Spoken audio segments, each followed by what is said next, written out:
Procedure कशी केली? Procedure काय आपण 1 एप्रिलला लागवड केली त्याच्या आता. हो. आधी पन्न्या हे केलं होतं का? पन्न्या बेड पाडून त्याला मल्चिंग हातरले ना ते. हां हां हां. हो.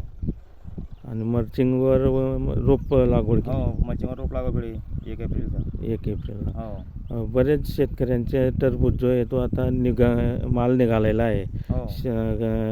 शेत जे आहे ते खाली झालेलं आहे. आपण आता जे टरबूज लागवड करताय याचं मागचं कारण काय? आता काय या दिवसामध्ये काय दुसरं पीक पण येणार नाही आणि कापसाला भाव राहत नाही, त्याच्याकरता म्हटलं हे टरबूज लावून देऊ.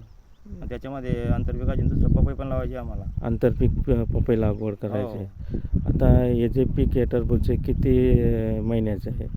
हे आता काय 30 मेपर्यंत किंवा 3-4 जूनपर्यंत निघून जाईल हे टरबूज. निघून जाईल. म्हणजे ज्यावेळेस कडक उन्हाळा आपल्याकडे सुरू होतो त्यावेळेस टरबूजचा माल बाजारात येईल. हो. म्हणजे भावही चांगला मिळू शकतो. हो, शक्यता आहे अशी भाव मिळण्याची. कमी लागवड आहे त्याच्याकरता. कमी लागवड आहे. हो. किती आहे दादा हे क्षेत्र? हे 5 बिघे क्षेत्र आहे. पूर्ण 5. हो. तरी साधारणतः किती खर्च येईल तुम्हाला लागवडीला? हे बिघ्याला 50,000 रुपये खर्च आहे. जवळपास 2.5 लाख रुपये खर्च आहे. 2.5 लाख रुपये खर्च येईल. हो. आणि ज्यावेळेस आणि भाव जो टरबूजला भाव मिळणार आहे हो. तो कुठपर्यंत मिळाला पाहिजे म्हणजे तो शेतकऱ्याला फायदा होऊ शकतो? तसं 10-11 रुपये किलो बी मिळालं आपल्याला तरी खूप आहे तरी. खूप आहे. हो.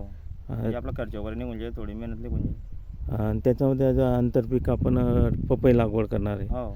म्हणजे दोघांचा जो खर्च आहे तो एकच होईल.